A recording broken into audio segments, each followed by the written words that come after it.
Z170 and welcome to another replay cast. Today we are looking at the game in the T54E1, the tier 9 American auto-loading medium tank.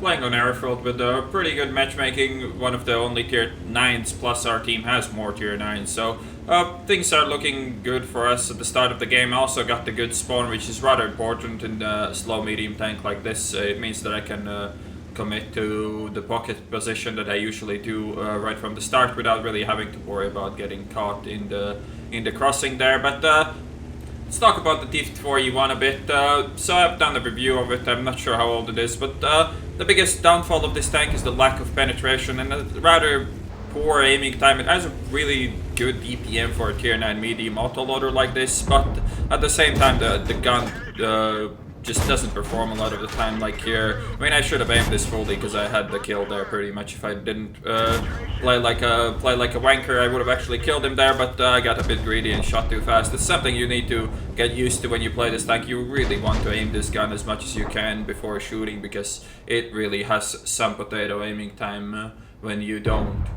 But still, not the worst start, not the best start. Did 1200 for taking 390. I mean, taking 390 can just hurt me in the long run a lot, as we really have to be careful in how we trade health in a game like this, as in matchmaking like this you are supposed to carry, and that's what we need to do in order to win. So you really want to be careful what you do with your health, and I'm gonna try to be exactly that.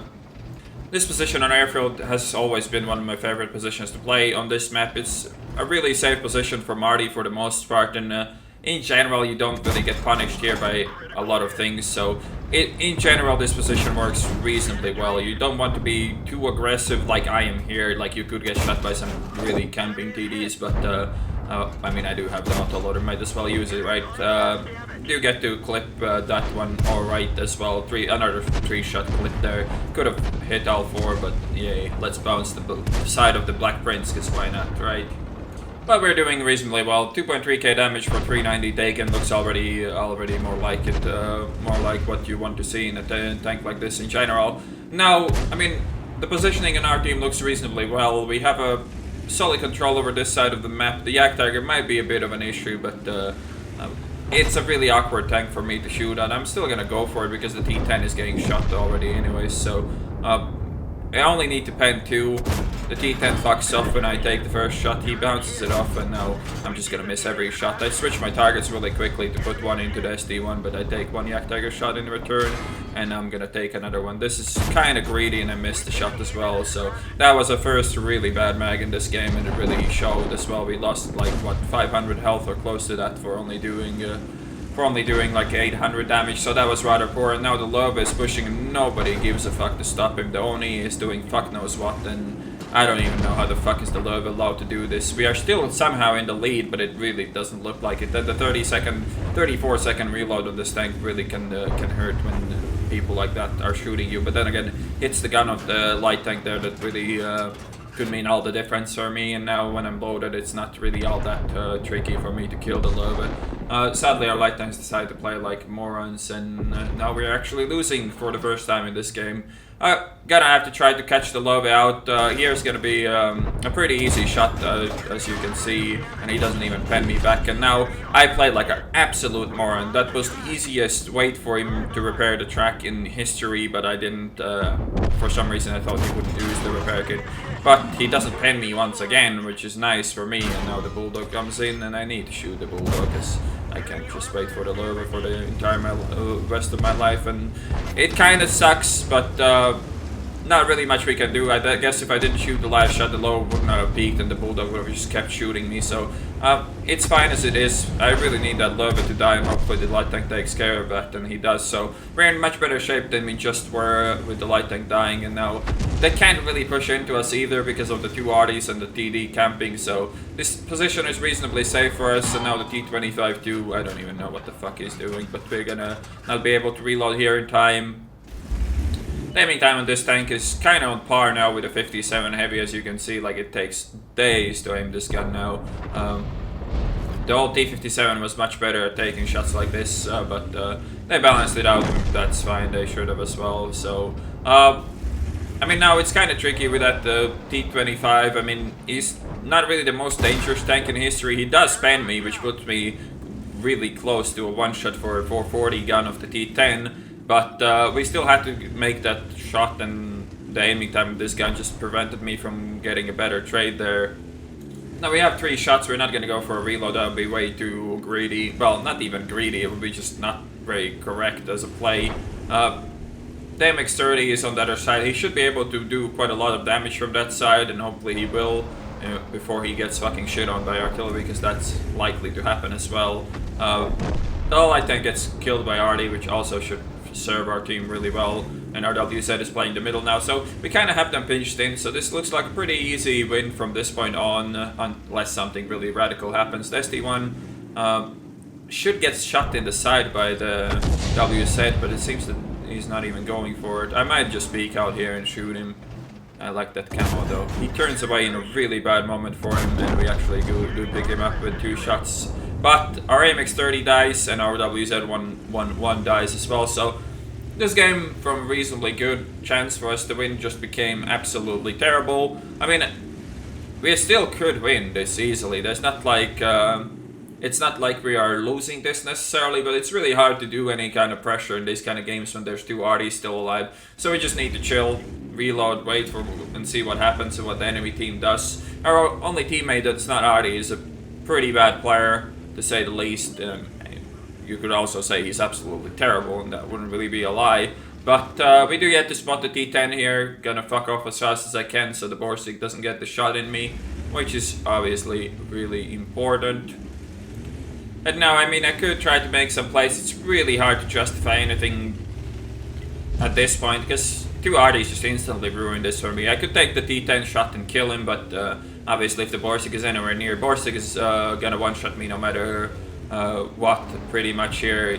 He would have to low roll like crazy in order to not kill me in one shot. And the Artie has to be relocated to the corner now, and that's a bit of a problem for me, as I can't really hide here anymore. If the other Artie has a crossfire, there's not a lot of good positions on this map now than where I could be playing from. So I'm actually gonna make a play now, as the Artie kind of forces me to, in a way, and I don't really want to be sitting there for the rest of my life anyways. I'm gonna be pushing all the way around, make sure that I have enough gun depression I can shoot whoever is here right away, and if it works out for me, that would be great. And that's a pretty bad fucking target, and we get fucked by RNG as well, so that's awesome, isn't it?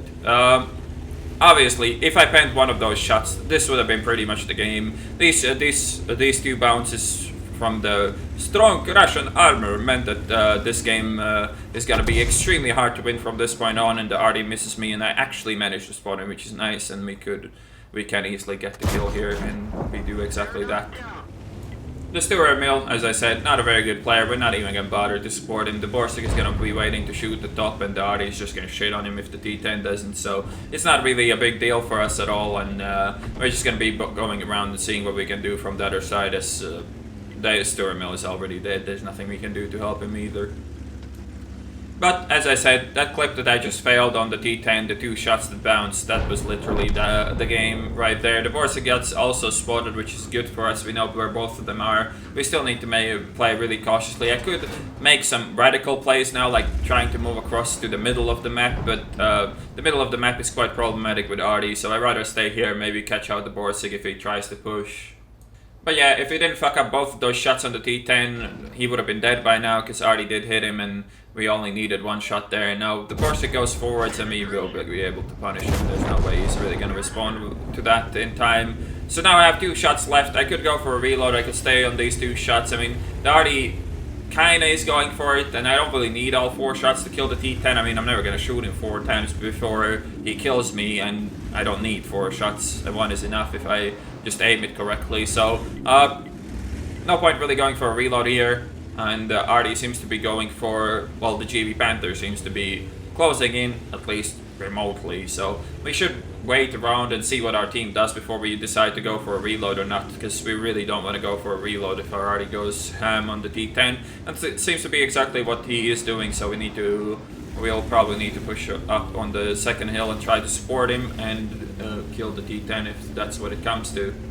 To my last knowledge, the Artie was around, what, H0 that is, so there's no real good way to take cover from him on this side of the fucking map unless I drop and he through misses. He needs to get even a remote hit. He needs to get even remotely close to me to kill me with Splash. That already has like 2000 alpha damage, so there's not really much I can do to dodge that, but we do have to kill this guy now. And now I'll do my best to try to take cover. I could have tried to run away, but this tank is way too slow. I think dropping down was really the only way I would have lived through this, but he was relocated. I didn't know that, so there was no good way for me to hide here at all, and that pretty much seals the deal for us. And now it's 1 versus 1, and this is why people hate artillery. This is why everybody hates artillery, because arty ruins games over and over and over and over again. If you're watching this video and you play arty, fuck you. You fucking suck. Be ashamed of yourself, you fucking piece of shit. Fuck you. Alright? Alright. Let's look at this guy now. So, 14,000 games, 45% win rate.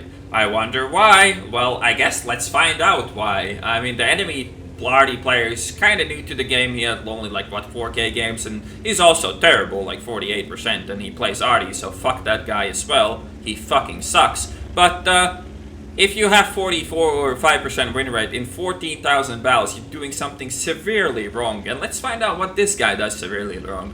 So, let's start. Oh, look, there's the enemy arty. He's climbing the hill. He isn't even turning, so you're under no pressure. There's no... Oh, well, shit. Well, you suck. You could have fucking run up to his ass and shot him from 2 meters. Or you could have done that without aiming. I mean, it's almost the same thing, right? I really wonder why this guy has the 45% win rate. Really weird. Alright, let's speed this cancer up and see where this epic game leads us. So, this arty player could do anything now. Absolutely anything. He could drive places, he could like go to the cap circle and cap and win. He could also just like prepare and aim for an angle because the other arty is probably coming after him. Or he could just, you know, drive around a rock, which is what he is doing now. And it's like the perfect opportunity. Just go cap. Like, the cap circle's right there, to the left. Left. No, not that left, the other left. Man, come on. I mean, I know you have 45% win rates and this game is hard, but come on, the cap circle is there, bro.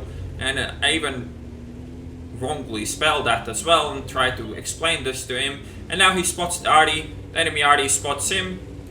And now, I mean, this is the worst thing you can do. You've been spotted, you're chasing after another arty. I mean, still, he has the chance to kill him because that arty turns around forever. And if he just drove forwards instead of stopping here like a moron, he probably would have gotten it. But hey, life is hard. Arty is hard. Thanks for playing arty. Thanks for ruining my game. Appreciate it, man. Appreciate it. Oh well, here's the end plate. 6,641 damage done, 568 assisted, 2,135 experience in a defeat, ace tanker, high caliber, and Confederate. And if I wasn't clear earlier, fuck arty, fuck you if you play arty, fuck Wargaming for not fixing arty for fucking 5 years. Well done, Wargaming, you're on top of things for sure. Let's make some more Russian tier 10 medium clones. Let's buff IS-6, buff IS-3, buff E5. Let's not actually deal with the problems of the game, but make some silly meetings where we talk shit about how we know that the game is broken and do nothing about fixing it. You have been doing that very well for the last 5 years, so congratulations, guys. Well done. Anyways, that's it with my rant. I hope you guys enjoyed this video, and I'll see you on the next one.